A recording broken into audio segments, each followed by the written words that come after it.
I'lam anna alfadhahu masyhuratun. Berkata Al-Imam Nawawi, ketahuilah bahwasanya lafaz-lafaz azan itu masyhur. Maksudnya sudah dikenal, enggak ada orang yang kagak tahu azan. Wat tarji'u indana sunnatun. Adapun tarji menurut kita adalah sunnah. Ya, ini apa itu tarji? Ini istilah dalam ilmu adzan ya. Sebenarnya azan itu terjadi dua kali ya. Yang pertama azan di kota Madinah ya. Ketika Nabi SAW hijrah ke kota Madinah dan para sahabatnya, Nabi ingin mencari nih dengan apa kita manggil orang sholat. Ada yang saran yang pertama pakai apa? Pakai trompet sebagaimana orang Yahudi. Nabi nggak setuju. Yang kedua ada yang menyarankan pakai lonceng seperti orang Nasrani. Nabi juga nggak setuju. Bahkan ada yang menyarankan pakai nyalain api sebagaimana orang Majusi. Nabi juga nggak setuju. Nah, nggak ada hasil dari rapat tersebut, dari musyawarah tersebut, sampai pulanglah sahabat-sahabat Rasulullah. Nah, salah seorang dari mereka yang bernama Abdullah bin Zaid bin Abdir Rabbi tidur. Di dalam mimpinya ia melihat salah seorang malaikat, yaitu malaikat Jibril, mengajarkan beliau azan. Lalu kemudian ditalkinkanlah azan di dalam mimpi tersebut dan juga iqamatnya. Ketika bangun, Abdullah bin Zaid bin Abdir Rabbi datang ke Rasulullah. Lapor, ya Rasulullah, semalam saya ngimpi, saya diajarin tentang cara manggil orang sholat. Bacaannya begini nih ya Rasul. Allahu Akbar, Allahu Akbar, Allahu Akbar, Allahu Akbar. Asyhadu an la ilaha illallah, asyhadu an la ilaha illallah, sampai selesai. Nah, Rasul perintahkan Sayyidina Bilal untuk membacakan azan tersebut ya. Jadi yang ngimpi Abdullah bin Zaid bin Abdir Rabbi, yang azan siapa? Bilal. Itu yang pertama. Ya. Lalu setelah Rasul pulang ke kota Mekah atau yang kita kenal dengan sebut Fathu Mekah. Di sana ada salah seorang sahabat namanya Abi Mahzurah. Abi Mahzurah. Ini orang minta diajarkan sama Rasulullah azan. Ya Rasul, ajarin saya azan. Nah, Rasul ajarkan azan. Cuman azan yang diajarkan Rasul agak sedikit berbeda dengan azan yang ya dibacakan oleh Bilal. Nah, apa bedanya? Bedanya begini hadirin. Jadi kalau azan yang diajarkan sama Rasul, riwayat Abi Mahdurah, yang dipakai Imam Syafi'i dengan istilah tarji, beda dikit. Saya contohin ya. Allahu Akbar, Allahu Akbar, Allahu Akbar, Allahu Akbar. Asyhadu an la ilaha illallah, asyhadu an la ilaha illallah, asyhadu anna Muhammadar Rasulullah, asyhadu anna Muhammadar Rasulullah. Asyhadu an la ilaha illallah, asyhadu an la ilaha illallah, asyhadu anna Muhammadar Rasulullah, asyhadu anna Muhammadar Rasulullah. Nah, ya. Santri belah sini nih, depan sini. Jauh sana. Ya. Dini maju sana. Ya. Apa bedanya? Apa bedanya dengan azan yang biasa? Hah? Bedanya apa? Apa bedanya Jaki? Hah? Nggak tahu bedanya apa? Allahu Akbar. Udah dicontohin bedanya apa nggak tahu ya. Apa bedanya San? Nah, yang membedakan baca syahadatnya dipelanin dulu baru dikencengin. Itu namanya tarji. Ini adzan yang dipilih Imam Syafi'i di dalam kitab ya, pendapat qaul jadid. Nah, kalau bisa pakai yang ini. Cuman yang ini jarang diamalin sama orang kita. Pertama mungkin nggak tahu, yang kedua orang nggak tahu gimana mau ngamalin. Coba tuh. Ya. Ada pernah dengar? Saya sering nanya sama teman-teman, kayaknya banyak yang belum tahu itu azan model begitu. Padahal itu azan yang diajarin sama Rasulullah langsung. Ya. Kalau azan yang biasa kita baca itu azan mimpinya Abdullah bin Zaid. Tapi kalau azan yang barusan saya baca itu adalah azannya Rasulullah. Maka dikatakan di sini apa tuh tarjih yang dikatakan sunnah tadi, wa huwa annahu idza qala bi ali sauti, apabila seorang muadzin dia berucap dengan suaranya yang tinggi, Allahu akbar Allahu akbar Allahu akbar 4 kali, qala sirron, ia akan berkata dengan sir, secara perlahan, bihaisu yusmi'u nafsahu, seukuran dia memperdengarkan suaranya untuk dirinya sendiri, waman bikurbihi, dan orang-orang yang di dekatnya, kalimat asyhadu an la ilaha illallah, asyhadu an la ilaha illallah, asyhadu anna muhammadar rasulullah, asyhadu anna muhammadar rasulullah. Tuh. Jadi dibacanya pelan, seukuran dia baca buat dirinya sendiri. Ya. Jadi asyhadu an la ilaha illallah, asyhadu an la ilaha illallah, asyhadu anna muhammadar rasulullah, asyhadu anna muhammadar rasulullah, baru asyhadu an la ilaha illallah dan sebagainya, ya. Jadi seperti itu. Nah, cuman ada yang muskil di sini. Saya pernah satu kali ditegur, Pak, ditegur. Gara-gara apa ditegur? Gara-gara baca azan tidak ada wa asyhadu anna. Jadi asyhadu, bukan azan iqamat. Asyhadu an la ilaha illallah wa asyhadu anna muhammadar rasulullah. Jadi ada orang negor, ya, katanya kalau azan sama qomat itu pas asyhadu an la ilaha illallah, pas wa asyhadu anna pakai wa katanya. Ya, nah ini keliru. Ya. Azan dan qomat tidak ada wa asyhadu anna, kagak ada. Yang ada wanya cuman pada lafaz syahadat ketika kita masuk Islam atau kita sholat. Asyhadu an la ilaha illallah wa asyhadu anna muhammadar, azan mah nggak ada. Ya. Nah, jadi kalau ada yang bilang itu kurang wa tuh, kurang wa. Dia yang kurang jauh ngajinya. Mungkin pas Sabtu pagi nggak hadir dia. Ya, lagi pules apa gimana tuh? Yang pentingnya kita kalau ngaji jangan sampai lolos ini. Ya. Karena ilmu kayak begini mahal.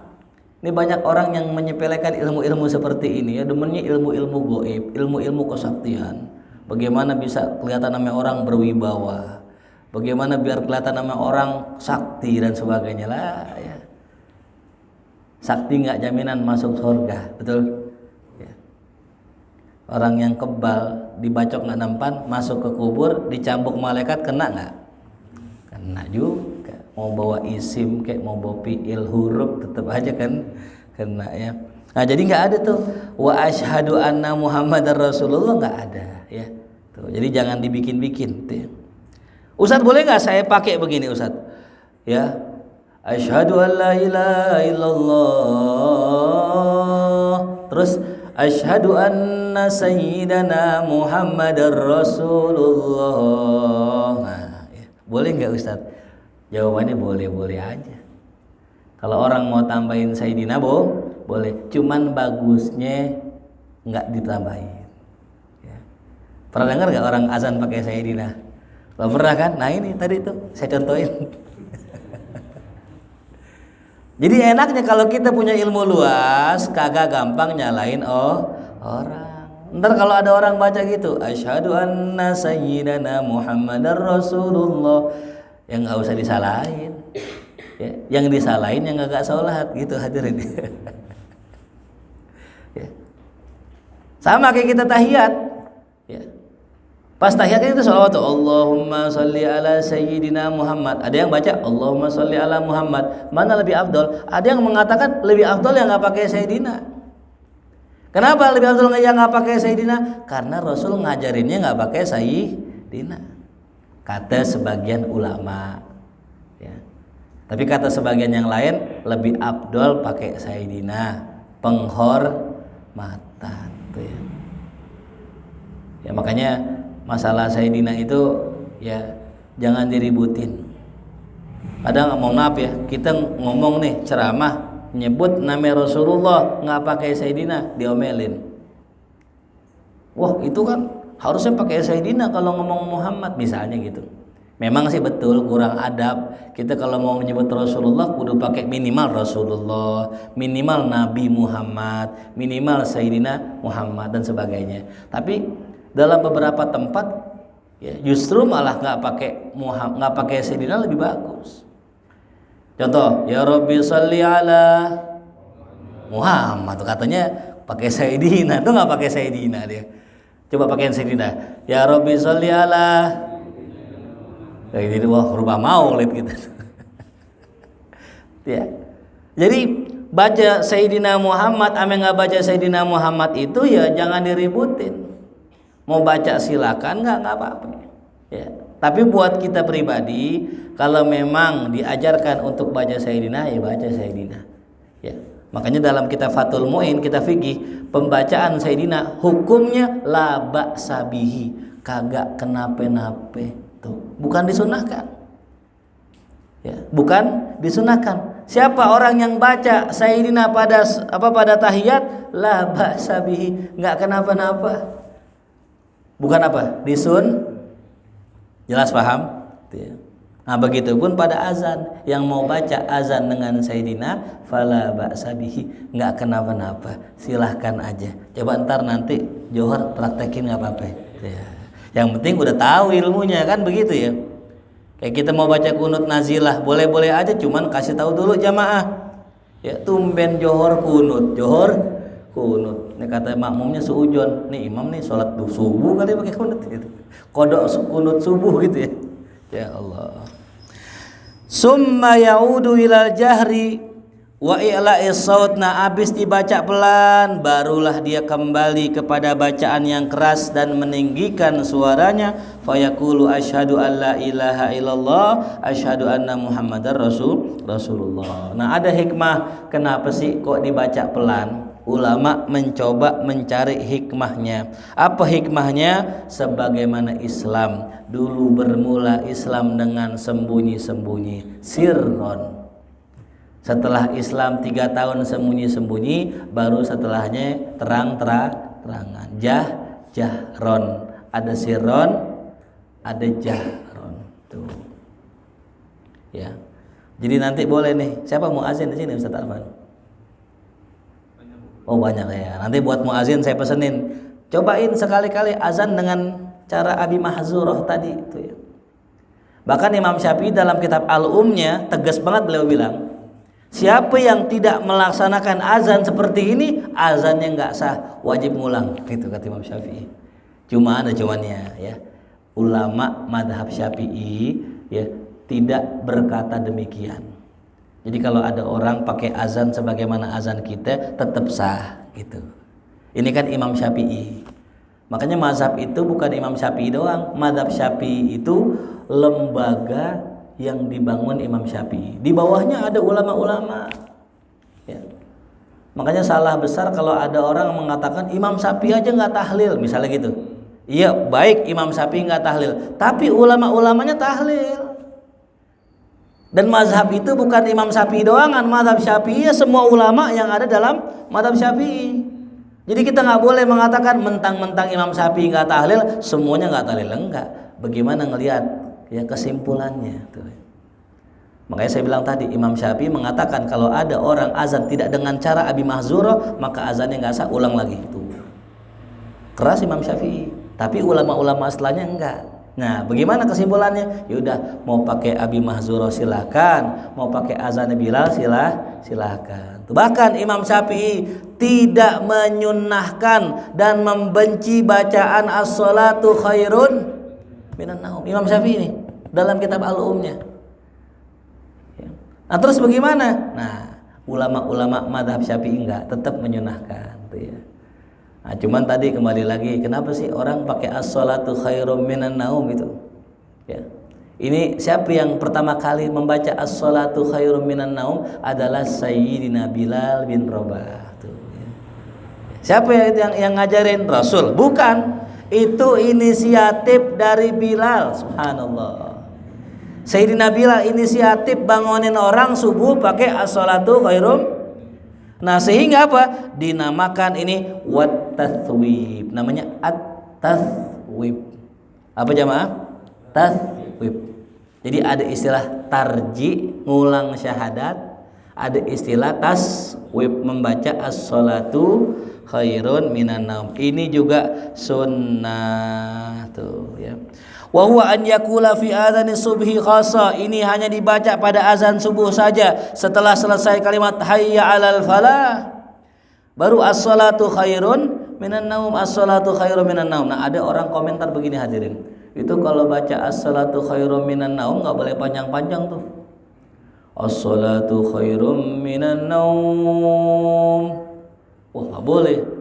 Ntar kalau dibilang naum, tidur begitu. Ini pendapat kurang tepat. Karena dalam hukum tajwid yang namanya khairum minan naum itu namanya lin. Jadi boleh dibaca panjang, cuman jangan panjang. As-salatu khairum minan naum.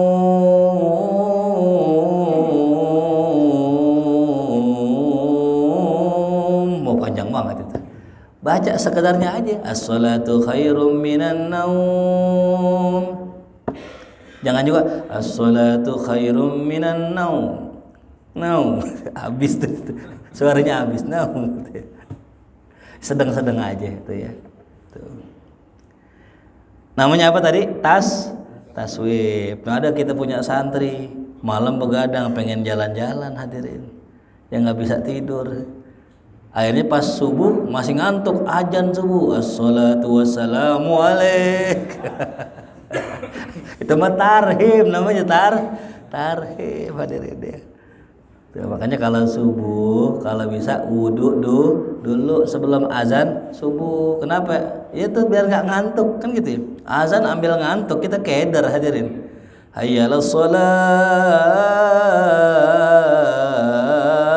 akbar gitu. Balik lagi tuh. Waqad ja'at al-ahaditsu bit-tarji wa taswib, dan sungguh telah datang hadis-hadis yang membahas tentang tarji dan taswib. Wa hiya masyhuratun, dan hadisnya masyhur tuh ya. Jadi biar kita paham tuh ya sejarahnya azan ya. Jadi azan yang pertama yang ngajarin Abdullah bin Zaid, azan yang kedua yang ngajarin Rasulullah kepada Abi Mahzurah di kota Mekah ketika Fathu Mekah. Wa'lam annahu law taraka tarji'a wa taswib sahha adzanuhu. Imam Nawawi bilang hadirin, kalau ada orang yang azan dia ninggalin bacaan tarji, enggak baca syahadat 2 kali, dia ninggalin taswib, enggak baca as-salatu khairum minan naum, maka sahha adzanuhu, sah tetap azannya. Tuh. Siapa yang ngomong? Imam Nawawi. Walaupun Imam Nawawi sendiri berbeda dengan Imam Syafi'i. Ya. Nah, jadi kalau ada pendapat misalnya Imam Syafi'i dengan Imam Nawawi, saya mau tanya, ikutin yang mana? Ayo. Ikutin Imam Syafi'i atau Imam Nawawi? Ikutin Imam Nawawi. Loh kok Imam Nawawi? Nah, ini penting nih kita belajar nih. Kita betul mazhab Syafi'i, cuman Imam Syafi'i itu pendapatnya banyak, kadang beda-beda. Kadang beda-beda. Ada namanya qaul qadim, ada namanya qaul jadid. Nah, kita kan orang awam nggak bisa milah-milih mana pendapat Imam Syafi'i yang kuat, mana pendapat Imam Syafi'i yang lemah. Jadi Imam Syafi'i kalau berpendapat itu banyak. Maka yang kita ikutin adalah pendapat Imam Nawawi, orang yang memilih dari sekian banyak pendapat Imam Syafi'i. Ya. Jadi keliru orang kalau ada pendapat Imam Nawawi dengan Imam Syafi'i yang dipilih Imam Syafi'i. Kenapa? Kita kejauhan ke Imam Syafi'i. Kita ke Imam Nawawi lebih dekat. Ya. Jadi kalau Imam Nawawi bilang sah, ya udah ikutin Imam Nawawi, selesai. Kenapa? Imam Syafi'i pun, ya kalau seandainya Imam Syafi'i hidup di masa Imam Nawawi, beliau akan membenarkan pendapatnya Imam Nawawi. Ya. Banyak pendapat Imam Syafi'i yang menyusahkan, tapi Imam Nawawi malah berbeda. Contoh, jual beli bai'ul mu'atoh namanya. Jual beli bai'ul mu'atoh. Nih contoh, kita beli nih gorengan nih, apa namanya? Bacang. Kalau beli kan, kalau yang makanan-makanan pasar begini kan, kadang-kadang kita cuman apa tuh? Cuman ngambil, kasih duit kalau emang kita udah tahu harganya. Itu nggak boleh hadirin dalam mazhab Syafi'i. Beli gorengan, ngambil 5 kasih goceng udah pulang, kagak sah dalam mazhab Imam Syafi'i. Jadi kalau beli gorengan kudu nanya dulu, bang gorengan berapa? Atunya 1.000. Yaudah bang, saya beli 5 ya. Iya, saya jual, saya terima tuh ya. Saya jual, saya adanya ijab kabul. Sekarang saya mau tanya, ada gak orang beli gorengan pakai ijab kabul? Resmi amat katanya. Kayak beli mobil aja pakai salaman. Saya jual ya. Iya, saya terima ya. Enggak, beli gorengan enggak seribet itu. Cukup kita ambil aja gorengan, kasih duitnya pulang. Ada yang ngambil doang kagak ngasih duitnya, ada tuh. Ini menurut mazhab Syafi'i tidak sah hadirin, jual beli bai'ul mu'athah. Ya, sama kayak kita mungkin di supermarket atau di mana kita ngambil barang emang ada harganya, kita kasih kasir, kita kasih duit, kasir nggak ngomong, udah langsung sekian pak, udah itu nggak sah dalam mazhab Imam Syafi'i. Makanya Imam Nawawi keluar dari kaidah mazhab Syafi'i, beliau katakan bai'ul mu'athah sah. Ya. Dengan syarat tadi jual beli ini transaksi yang ringan, bukan transaksi yang mahal tuh ya. Beli tanah begitu pakai mulut gitu, gitu kan nggak jelas ya, gitu. Nah itu nggak sah hadirin. Beli tanah mahal, kudu jelas, kudu ada ijab kabul. Kalau perlu ada suratnya, ada buktinya, ada notanya, ada saksinya tuh beda sama beli gorengan. Kalau beli gorengan perlu ada saksinya. Kayak perlu akte gitu. Ini sesuai NJOP kan nih gorengan. Ya Allah. Ya. Jadi bedain ya. Jelas hadirin ini. Jadi kalau Imam Nawawi berpendapat, Imam Syafi'i berpendapat, boleh kita pegang Imam Nawawi. Kalau megang Imam Syafi'i silahkan, cuman jangan nyalain Imam Nawawi gitu ya.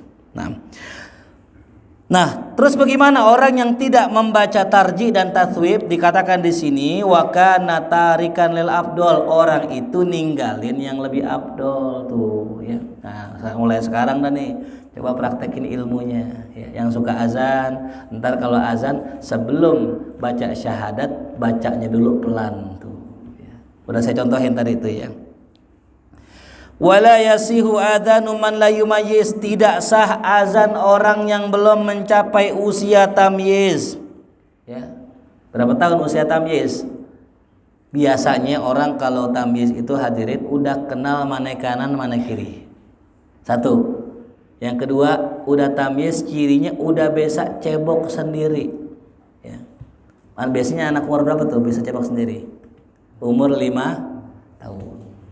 Atau yang ketiga, udah kenal duit, tahu mana goceng, tahu ceban, tahu gocap. Nah itu namanya tamyiz. Jadi kalau ada anak bocah 4 tahun suruh ajan, sah nggak hadirin? Nggak sah. Ya, jadi nggak sah anak yang masih kecil disuruh azan. Makanya di antara tanda hari kiamat adalah apa? Anak-anak bocah pada azan. Tanda hari kiamat anak-anak bocah pada azan. Kenapa? Azan ini hadirin bukan perkara sembarangan hadirin. Kita bahas pada pertemuan yang lalu, lebih afdal mana, imam apa muazin? Muazin hadirin. Bahkan di Mekah itu yang azan itu S3 hadirin. Yang azan S3 gajinya banyak gede. Nah kalau kita kadang-kadang ada aja tong ajan gitu. Akhirnya ajan tuh bocah. Ya, enggak hadirin. Azan ini ibadah. Jangan dimain-mainin. Kalau kita nyuruh sesuatu yang besar ini kepada anak-anak kecil, tandanya kita meremehkan ini yang namanya ibadah. Saya mau tanya, bangun rumah. Kalau kita pengen bangun rumah sembarangan orang apa orang tertentu? Orang tertentu hadirin. Untuk urusan rumah aja bangunan kita nyuruh orang yang khusus. Bagaimana untuk urusan ibadah? Begitupun jadi imam hadirin. Jangan sembarangan kita. Ya, makanya buat para imam saya pesankan dari sekarang beli banyak-banyak celana pangsi, beli sarung tuh. Kenapa? Karena kalau kita pengen jadi imam, kalau bisa jaga adab di luar jadi imam, itu afdolnya tuh ya. Kalau di kampung saya dulu keras banget hadirin, guru-guru dulu ada imam ketahuan main pakai celana pendek besok nggak boleh imam lagi hadirin. Tuh ya. Kalau di kita enggak dah ya. Tuh Karena mazhab Hambali mengatakan yang namanya aurat itu kemaluan dan dubur. Tapi dari segi adab kalau bisa kita jaga hadirin. Itu yang pertama, nggak boleh azan orang yang belum tamyiz. Bukan balik ya, tamyiz. Yang kedua, walal imro'ati, nggak boleh juga perempuan. Ya, perempuan. Ya. Jadi kalau ada masjid, musola, emak-emak nggak boleh apa ya hadirin? Azan. Terus bagaimana kalau mama azan di rumah misalnya? Boleh-boleh aja. Cuman kalau bisa jangan pakai speaker. Tuh ya. Ustadz, berarti suara perempuan aurat dong. Nah, ini pembahasannya. Pertanyaannya, suara perempuan aurat bukan? Aurat. Cuman, nah terus kalau beli kecap di warung sama ucok gimana belinya? Cok, gitu. Kan suaranya aurat. Enggak hadirin. Jadi aurat itu maksudnya gini, perempuan enggak boleh berkata-kata yang mendayu-dayu kepada laki-laki. Ya, perkataan yang membuat laki-laki demen itu enggak boleh. Tuh. Contohnya, emak-emak beli nih ke warung, belinya sama Bang Ucok. Bang Ucok, beli kecap ada enggak? Lembut banget ngomongnya, sama lakinya lu kasar banget. Bang, duit gitu dulu. Kira sama orang aja, bang, mampir bang sini ngopi. Itu yang nggak boleh tuh hadirin. Ya. Makanya sikap yang terbaik bagi perempuan kepada laki-laki yang bukan mahramnya adalah berkata kasar. Berkata kasar maksudnya tegas gitu, nggak mendayu-dayu, nggak melambai-lambai hadirin itu. Ya. Jelas paham? Jadi yang nggak boleh itu perempuan begitu. Ya. Apalagi udah ya membuat orang itu jadi tertarik, itu udah nggak boleh hadirin itu ya. Nah, jadi perempuan nggak boleh azan itu ya, bukan nggak boleh ngomong ya, ngomong boleh sama laki-laki itu ya. Walal kafir, begitupun orang kafir nggak boleh azan, jelas nggak ada orang kafir azan di sini ya. Wa yasihu adhanus sabiyil mumayyiz, dan sah hukumnya azan anak kecil yang sudah mumayyiz, sudah 5 tahun sah tuh. Wa idza adzanal kafir, nah ini dia, kalau ada orang kafir azan, wa atabis syahadataini, dan dia itu baca 2 kalimat syahadat, asyhadu alla ilaha illallah wa asyhadu anna Muhammad Rasulullah, maka kata Imam Nawawi, kana dzalika islaman, maka orang kafir itu masuk Islam. Tuh. Makanya Bu, kalau kita pengen ya masukin Islam orang Kristen gampang. Kita suruh apa ya? Azan. Ya. Suruh azan. Ya, kita bikin lomba azan aja, main-mainan gitu ya. Jadi kita lomba yang bisa azan bagus tuh. Saya kasih duit tuh. Ya. Jelas paham? Ya, kalau kita tangan ayo asyhadu gitu enggak mau dia. Ya, suruh aja azan tuh ya. Tuh. Menurut madhab yang sahih yang mukhtar tuh ya. Jadi kalau ada orang kafir ya, dia itu murtad, dengan azan bisa balik ke Islam lagi. Ya. Qala ba'du ashabina, berkata sebagian sahabat-sahabat kami, yakni para ulama mazhab Syafi'i, la yakunu islaman, kata sebagiannya enggak Islam dong. Kan Islam syaratnya dia itu mengakui bahwa Allah itu Tuhan, Rasul itu Muhammad itu Rasulullah. Nah kalau azan doang kan dia nggak ngakui, dia cuma ngomong doang gitu ya. Jadi ada khilaf di antara ulama nih. Ada yang bilang apa tadi? Masuk Islam, ada yang bilang tidak masuk Islam ya. Tapi yang tidak ada khilaf di sini, annahu la yasihu azanu, bahwasanya azannya orang kafir nggak sah. Maksudnya nggak sah nih kalau misal ada masjid ya, kan memang disunnahkan azan itu hukumnya sunnah kifayah. Apa sunnah kifayah? Sunnah yang kalau dikerjakan satu orang yang lain nggak wajib hadirin. Jadi kalau misalnya satu masjid ada satu muazin cukup udah. Nah sekarang ada orang kafir nih lagi mampir misalnya main ke masjid atau ke musola, terus diazan, perlu nggak azan lagi? Perlu, karena azannya orang kafir tidak dianggap dan tidak sah, maka perlu azan lagi. Tuh ya.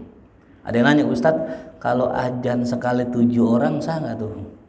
Ya, jadi azan 7 orang bareng-bareng, Allahu Akbar, sah. Bahkan di zaman dulu adanya menara itu benar-benar isinya orang semua. Jadi pas sudah masuk waktu serentak 7-7-nya azan. Nah yang nggak boleh ya azan berdua. Contoh ya Allahu Akbar udah pertengahan hayya 'alas shalah. Aduh aus nih. Gantiin sama dia berdua tuh. Diganti diterusin lagi sama dia tuh. Hayya 'alas shalah itu nggak sah. Jadi kalau azan satu kali azan 2 orang tidak, tapi kalau satu kali azan 2 orang bersama-sama serentak sah tuh. Ya. Mau coba boleh, mau coba ya, namanya ilmu kan. Ilmu kan kalau nggak dicobain lupa. Ya. Lupa. Ada tuh ilmu yang saya lupa mulu. Kalau orang nikah tuh kan biasanya kan habis akad nikah dibacain ubun-ubunnya kan tuh ya. Ada yang suka masih pakai baca gitu. Biasanya sih pakai baca, dibacain tuh. Nah saya nggak pernah hafal doanya. Kenapa? Ya, nikahnya jarang, baru sekali. Tuh. Jadi kita kaget tuh kalau ada orang, wah hafal banget nih dia. Jangan-jangan seminggu sekali itu. Hafal banget doanya tuh ya. Li'anna walahu kana qabla al-hukmi bi islami. Kenapa? Kok nggak sah azannya orang kafir? Karena emang sebelum dia masuk Islam. Ya. Kalau udah masuk Islam baru sah. Wa fil bab furu'un katsirah.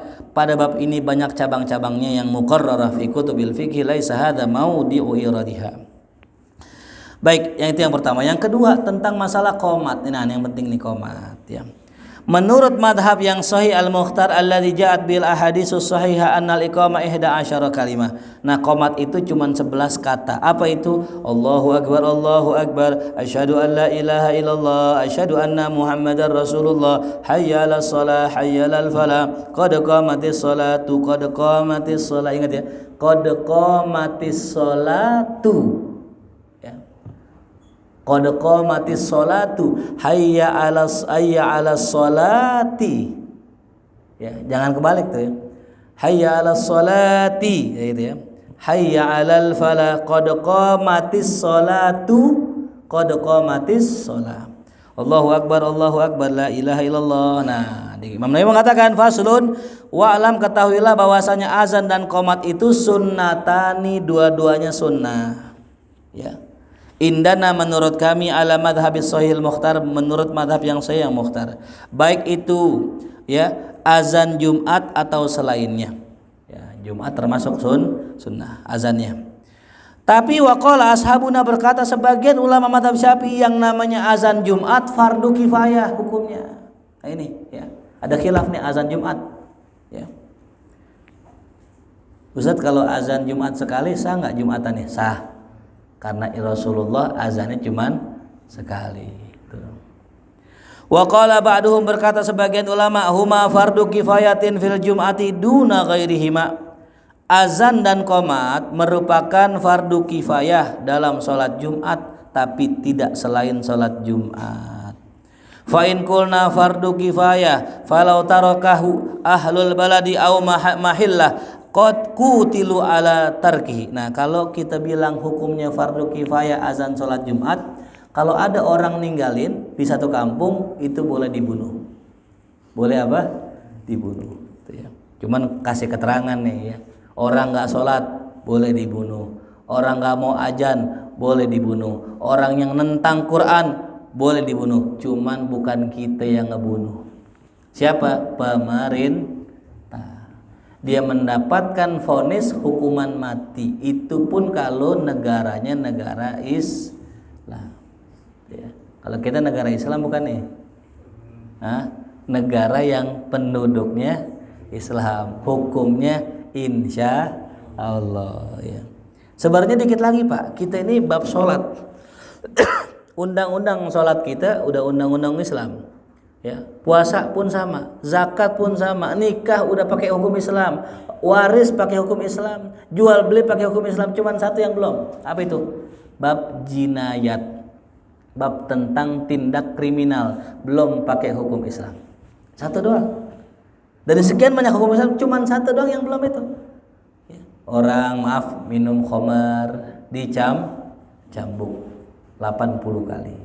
Orang yang belum nikah berzina dicambuk 100 kali. Ada dicambuk di sini? Enggak ada. Tuh ya. Orang udah nikah berzina dihukum mati, dirajam. Ada di sini dirajam? Kagak tuh ya. Malah bebas berkeliaran tuh ya. Makanya nggak ada kapok-kapoknya. Nauzubillah min dzalik. Wa in qulna sunnatan, kalau kita bilang bahwasanya hukum azan Jumat itu sunnah, lam yuqatalu, maka tidak akan dibunuh atau diperangi menurut mazhab yang sahih.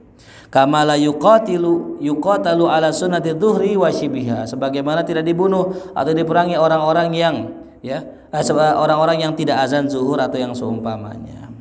Ada yang mengatakan tetap diperangi karena itu adalah syiar yang zahir. Ya. Nah ini yang penting nih ya. Faslun. Yustahabbu tartilul azan, disunnahkan kalau azan bacanya tartil. Tuh. Tartil maknanya apa? Dibaca dengan pelan, ya, dibaca dengan bagus, ya. Dan juga waraf'i saut, dan juga dibaca dengan apa? Suara yang tinggi. Makanya yang paling bagus azan yang memang yang suaranya tinggi. Kalau suaranya rendah, ya, apalagi nggak kedengeran sama orang, nah itu nggak sunnah. Ya. Wa yustahabbu idrajul iqamah, dan disunahkan kalau qomat itu bacanya pelan. Idraj namanya ya. Idraj itu maknanya isra diantaranya ya. Apaan? Bukan pelan. Isra maknanya cepet ya. Wa yakunu sautuha akhfat minal adzan, dan suaranya lebih rendah daripada adzan. Tuh. Jadi azan itu kenceng, lambat. Qomat itu cepat, rendah suaranya. Tuh ya. Sama kayak azan Jumat ini. Ya tolong para muazzin nih, kalau kita Jumat tuh ya, azan pertama ame kedua jangan disamain. Azan pertama lambat, panjang, tinggi, azan kedua di bawahnya. Ya. Jadi kalau azan pertama Allahu akbar, Allahu akbar, Allahu akbar,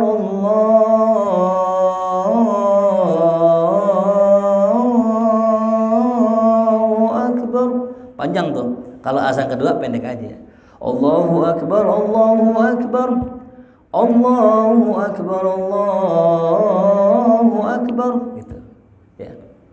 Jadi jangan sepanjang azan yang pertama. Ini ya, tanda orang punya ilmu, diamalkan tuh ilmunya.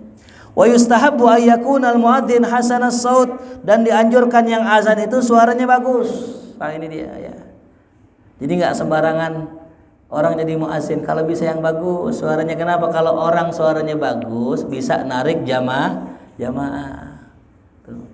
Kalau orang azannya bagus, orang di rumah pengen tahu siapa nih yang azan, begitu. Kalau jelek juga sama sih, ya, orang bakal ke masjid juga mau nimbukin mungkin. Suaranya jelek, siapa nih ke masjid ya? Wah, nggak usah azan lagi besok. Tuh, ya. Ada salah satu buku kecil ya. Ini diceritakan oleh sahabat saya. Ada orang suaranya jelek pengen azan, maksa. Udah jelek maksa. Pengurus gak kasih. Pas udah masuk waktu sholat tiba-tiba dia azan, nggak pakai izin sama pengurus. Dia azan suaranya jelek. Jelek banget. Saking jeleknya pengurus marah, kesel, dipengen berhentiin, emang lagi azan, biarin nggak apa-apa dah. Ntar awas habis azan nih kita omelin dia. Habis azan diomelin sama pengurus. Ente suara jelek, jangan azan begini. Dia takut di sekitaran situ ada beberapa rumah non muslim hadirin. Setelah sholat rapi, orang non muslim datang bener ke masjid. Pengurus sudah ketar-ketir, wah diomelin nih. Ternyata pas itu orang kafir ke masjid, dia bukan ngomel malah terima kasih. Makasih Pak, makasih lah. Pengurus bingung lah, kok makasih ini? Orang suara azannya jelek. Pak saya mau tanya, kenapa Bapak terima kasih? Tadinya saya malah takut Bapak ngomel-ngomelin kita karena azannya tadi jelek banget. Begini Pak, saya punya anak dari kemarin pengen banget masuk Islam. Dia dengar suara bagus, dia dengar orang baca Quran merdu. Nah pas tadi itu ada muadzin bacanya jelek, anak saya nggak jadi masuk Islam. Saya terima kasih Bapak ini. Apa pelajarannya? sebagai muazin, sebagai ustadz, sebagai kiai, sebagai orang yang terdepan dia di umat itu, jangan sampai kita jadi orang yang jelek, karena citra Islam bergantung daripada ulamanya, bergantung daripada orang Islam itu sendiri gitu ya. Di Eropa sekarang itu orang-orang pada berbondong-bondong masuk Islam. Kenapa? Orang sono Islamnya Islam beneran. Apa yang Islam ajarkan diamalkan. An-nazafatu minal iman, betul-betul kebersihan dijaga sama mereka. Ya. Kenapa? Emang di sono Islamnya dikit, masuk Islam bukan keturunan. Coba kalau di kita di sini, yang Islam semuanya Islam. Kang copet Islam, yang nyolong sendal Islam, yang nyolong kotak amal Islam semua hadir. Jadi wajar, kenapa? Karena di Eropa itu orang Islam pada ngamalin karena masuk Islamnya bukan keturunan. Makanya kalau orang pengen masuk thariqah itu dibaiat lagi hadirin. Biar ini yang sekarang ini Islam beneran gitu. Jadi kalau kita pengen jadi muslim yang beneran ya coba aja kita baiat lagi sama guru kita itu ya. Syahadat lagi dari ulang. Bener-bener pengen ngamalin ajaran Islam tuh ya. Nah itu yang pertama syaratnya muazin, kalau bisa suaranya bagus ya, tapi nggak wajib ya. Ini sunnah ya, sunnah ya. Kalau nggak ada juga emang nggak apa-apa, yang seada-adanya itu ya. Yang kedua sikotan, orangnya terpercaya, kagak teledor ya. Azan subuh jam 3 bisa lagi tuh dia. Azan johor jam 11. Lah ini kan bahaya hadirin. Ya. Kurang aja 5 menit azan, misalnya ada orang sholat sunnah, sah nggak sholat sunnahnya? Enggak. Apalagi kurangnya banyak. Apalagi habis azan langsung sholat, itu banyak begitu hadirin.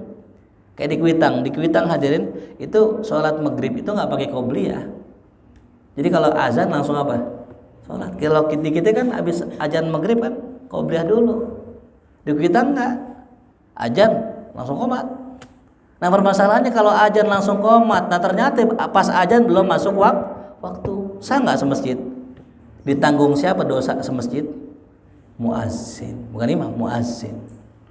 Ya makanya muazin itu kudu ngerti waktu sholat. Ya. Jadi patokannya kalau azan bukan masjid sebelah, bukan. Ya. Kalau kita kan azan biasanya patokannya apa?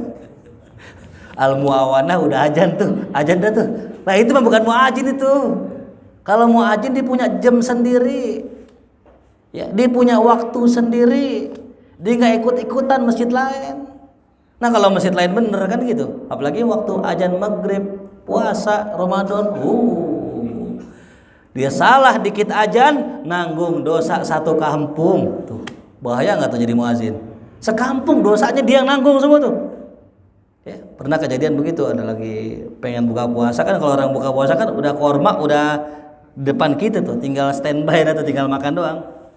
Ya, udah lagi baca asyhadu alla ilaha illallah, ini dekat rumah nih, udah rapi makanan, teman-teman kita iseng dari atas musola bilang beduk, alhamdulillah makan bareng-bareng, udah makan, belum tuh dosa siapa tuh?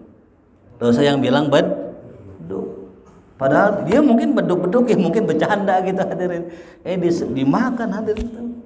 Jadi kita jangan sembarangan ya, jadi imam juga sama, dosanya ditanggung imam. Ya. Jadi imam muazin gede pahalanya, gede juga resikonya. Nah. Yang ketiga ma'munan, orangnya dapat dipercaya tuh ya. Dapat dipercaya. Makanya kalau yang udah pikun-pikun dah jangan azan dah ya. Udah tua gitu. Pernah kejadian di tempat saya beberapa kali itu. Lumayan banyak juga. Ada orang tua emang rajin, Pak Haji ini rajin banget sholatnya, cuman pas azan johor asar jam 2. Lah kita kan kaget di rumah, lah udah jajan aja nih, perasaan baru banget sholat tadi. Ternyata yang azan aki udah lupa, udah pikun tuh. Khabiran bil waqt, dia tahu masalah waktu. Yang terakhir yang kelima, disunnahkan mutabarrian. Orang yang azan itu sukarela itu. Mutabarri, enggak nyari gaji, itu yang paling cakep. Boleh enggak muazin digaji? Boleh. Cuman lebih cakepnya apa tadi? Tidak digaji, itu ya. Ini perlu kita bahas sedikit hadirin, masalah gaji imam, gaji muazin. Dari mana duitnya? Dari masjid. Ya. Tapi yang nggak boleh dari masjid, mohon maaf nih ya, jangan pakai duit. Ya kan kalau amal masjid ada dua ya, ada jariyah, ada kas umum.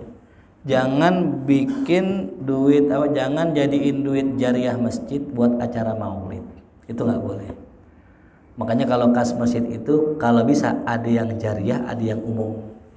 Kalau yang umum boleh buat taklim, buat maulid, silahkan ya, kegiatan masjid. Tapi kalau yang namanya jariyah tidak boleh digunakan untuk gaji imam, nggak boleh. Nggak boleh digunakan buat gaji muazzin, buat amplop khotib, haram hukumnya. Nggak boleh dari apa ya, duit amal ya. Makanya kotak amal tuh kalau kita tuliskan infak jariyah, maka wajib yang sifatnya mengalir, kayak beli kipas ya, beli ubin tuh, beli semen. Tapi kalau kita nggak tuliskan, kosong aja, nah berarti umum. Mau buat khotib boleh, mau buat muazin boleh, buat ngopi-ngopi boleh. Itu penting nih hadirin ya. Jadi kalau kita udah terlanjur tulis infak jariyah, nah ya, berarti ada konsekuensinya. Kalau memang nggak mau buat jariyah, udah copot aja ya, udah infak aja secara umum tuh ya. Jadi nggak boleh kita pakai duit infak jariyah buat acara maulid tuh ya. Nah, yustahabu ayyu'adzin wa yuqim qaiman, disunnahkan orang yang adzan dan qomat diri ala taharatin, dengan dalam keadaan bersuci nih ya. Wa maudhi'a 'alin, dan tempat yang tinggi. Nah dia tempat yang tinggi kalau di Madinah tuh ada tempat di atas, nah itu di situ tuh azannya ya. Mustaqbilal kiblati, dalam keadaan menghadap kiblat. Falau adzana au aqama mustadbiral kiblat, kalau seandainya dia azan atau dia qomat belakangin kiblat misalnya, atau duduk misalnya, atau muttajian berbaring, atau muhdisan dalam keadaan hadas, atau dalam keadaan junub, sahha azanu, sah azannya, tapi makruh. Jadi kalau azan tuh paling cakepnya nih, di rumah udah wudu, udah rapi, datang ke masjid tinggal azan. Jangan kita bawa sarung, kita gemblok sini, baju koko kita taruh sini, masih pakai kolor, baju bola, azan Allahu Akbar. Itu makruh. Bukannya nggak sah, cuman makruh. Cuman kalau makruh ya kalau bisa jangan, apalagi masjid tuh ya. Wal karahatu fil junub, nah kalau orang wudu apa azan dalam keadaan junub, makruhnya lebih daripada orang yang belum wudu. Begitupun makruhnya qomat, lebih lagi ya. Wallahu a'lam bishawab. Sampai sini dah ya, biar jelas ya bahwasanya azan dan qomat ada ilmunya, ada cara-caranya. Kita nggak bisa sembarangannya karena itu ibadah. Wallahu a'lam. Mungkin sampai sini saja pembahasan kita. Sebelum kita tutup, kita dengarkan, mungkin ada pertanyaan. Tafadhol, silakan. Ayo, Fadhol. Monggo, Pak. Pantun kan pantun. Oke, siap.